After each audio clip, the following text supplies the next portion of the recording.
24/7 खबर सबसे हटके।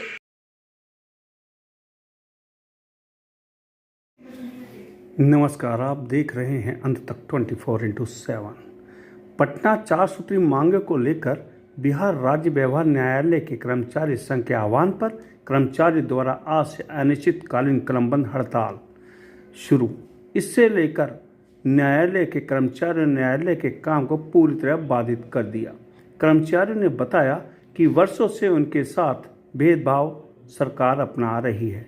कोर्ट के कर्मचारियों ने अपनी मांगों को बताते हुए कहा कि क्लर्क के पद पर उनकी बहाली होती है और उसी पद पर उनकी सेवानिवृत्त भी हो जाती है। उन्होंने कहा कि सरकार के हर विभाग में प्रमोशन होता है, लेकिन व्यवहार न्यायालय के किरानी की प्रमोशन नहीं होती। इसे लेकर उन्होंने आज से अनिश्चितकालीन हड़ताल शुरू की।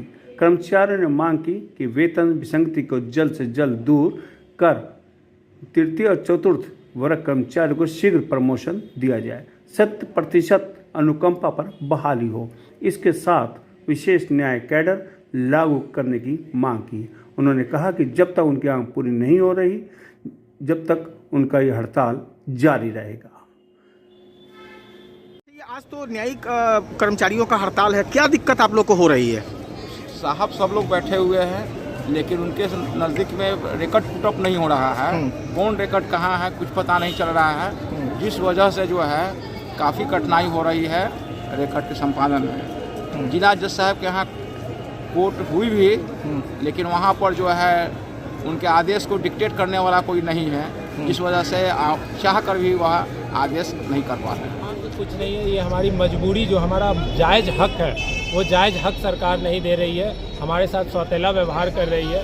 क्योंकि 1999 में जब फिटमेंट अपीलेट कमेटी तत्कालीन जस्टिस आफ्ताब आलम की कमेटी द्वारा जो एक रिकमेंडेशन दिया था, जिसमें तत्कालीन मुख्यमंत्री, चीफ सेक्रेटरी, एम्प्लॉय एसोसिएशन उसके सिग्नेटरी थे, और जो कि माननीय उच्च न्यायालय द्वारा वो बाइंडिंग है गवर्नमेंट पे कि उसको उसकी मांग को मानना है, उसको भी सरकार मानने से इनकार कर रही है। उसमें दिया हुआ है कि स्नातक योग्यता धारक अगर बिहार में कोई पद जो 1999 में थे वो पद आज भी हैं, तो उनका वेतन जो है वो कम से कम उस टाइम के हिसाब से 5,000 का स्केल होना चाहिए, जिसको गवर्नमेंट नहीं मान रही है। माननीय सर्वोच्च न्यायालय के द्वारा कई बार डायरेक्शन दिया गया है कि आप इनके चीज़ों को अनुपालन कीजिए। माननीय उच्च न्यायालय द्वारा न्यायिक आदेश पारित किया गया 1997 में कि इनका वेतन सचिवालय सहायक के समतुल्य कर दिया जाए, परंतु हर बार हर तरह से सरकार द्वारा सिर्फ छलावा कर दिया जाता है, सिर्फ आश्वासन दे दिया जाता है और बाद में एक आदेश निर्गत कर दिया जाता है कि हम इनको नहीं दे सकते हैं।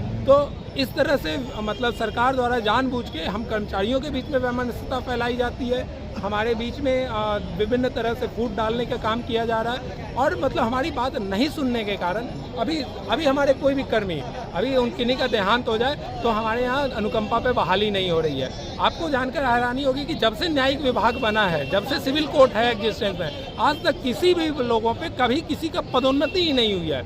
लेकिन आप सरकार के पास जाइएगा तो वो एक लंबा चौड़ा दे देंगे कि इतने हायरार्की ऑफ पोस्ट हैं, इतने पद हैं, इतने। उनसे पूछा जाए कि क्या कभी किसी पद पे इन्होंने किन्हीं की पदोन्नति दी है? आज तक पदोन्नति नहीं दी गई है आज तक, जबकि माननीय सर्वोच्च न्यायालय द्वारा कई आदेश दिया गया है कि अगर कोई भी विभाग होगा उसमें कम से कम 2 तो पदोन्नति देनी ही देनी है। आज आप लोग ने क्या किया यहाँ?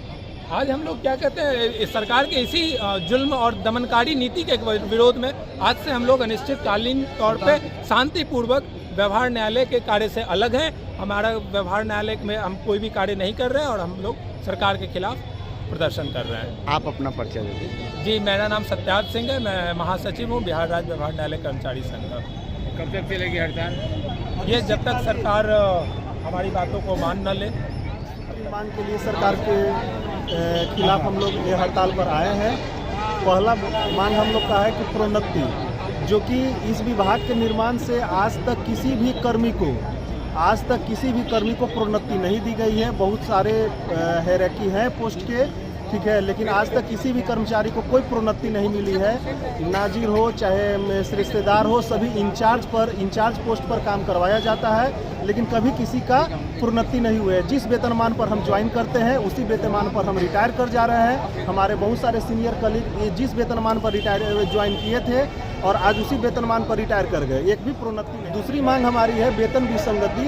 ये वेतन विसंगति का मामला हम लोग का बहुत पुराना है, 1980 से लेकर अभी तक वेतन विसंगति का मामला है, जो कि सरकार के पास हम लोग लगातार रिप्रेजेंटेशन के माध्यम से दे रहे हैं। न्यायिक आदेश हम लोग के पास है, हम लोग के पक्ष में है, प्रशासनिक आदेश हम लोग के पक्ष में है। उन सब आदेश के बावजूद भी सरकार बार बार हमारे रिकमेंडेशन के, हाईकोर्ट के रिकमेंडेशन को दरकिनार करते हुए वेतन विसंगति के मैटर को वैसे ही जस का तस रखे हुए है।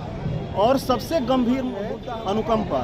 अनुकंपा एक ऐसा विषय है जो कि सरकारी कर्मचारी इसको अपना, आज हम लोग कोई भी आज किसी भी कर्मी से बात कर ले कि हम सरकार में नौकरी क्यों करना चाहते हैं, इसलिए करना चाहते हैं क्योंकि हमारे बाद हमारे परिवार, हमारा बाल बच्चा एक सेफ रहे, हमारे जाने के बाद उनको एक अच्छा ज़िंदगी मिल सके। लेकिन 2012 के बाद आपको सोचकर एक हैरानी होगी, एक दशक गुजर गया, 82 आदमी है लंबित अभी, 82 2012 के बाद अभी तक एक भी कर्मी को अनुकंपा पर, उनके परिवार वाले के एक भी सदस्य को अनुकंपा पर नौकरी नहीं दी गई है। आज हमारे कोरोना काल में बहुत हमारे मित्र हैं जो कि काल कलवित हो गए, उनके परिवार है जो कि दैनिक मजदूरी करने पर विवश है, दिहाड़ी पर काम कर रहा है। और चौथा मांग हम लोग का है विशेष न्यायिक कैडर की मांग करना, जो कि सेट्टी कमीशन के रिकमेंडेशन के अनुसार हमें और बहुत सारे प्रावधान के साथ साथ एक प्रावधान ये भी दिया गया था कि हम लोग को विशेष न्यायिक कैडर लागू किया जाए, जो कि अभी तक हम लोग को लागू नहीं किया गया है। एक उसके लिए ये 4 सूत्री मांग पर हम लोग आज कलम बंद, अनिश्चितकालीन कलम बंद हड़ताल किए हैं। व्यवहार न्यायालय के अंतर्गत जो भी चतुर्थ वर्ग कर्मचारी, तृतीय वर्ग कर्मचारी, जो भी हम लोग का काम है, उस काम से हम लोग अपने आप को अलग रखे हैं। और हम लोग जब तक सरकार हम लोग का मांग पूरा नहीं करेगी, जब तक सरकार हमारे 4 सूत्री मांग पर बात नहीं करेगी, वार्ता करने के लिए तैयार नहीं होगी, हम लोग अनिश्चितकालीन हड़ताल करेंगे। हम लोग अनिश्चितकालीन हड़ताल करेंगे। क्या नाम हुआ आपका? मेरा नाम नीरज पटेल हुआ।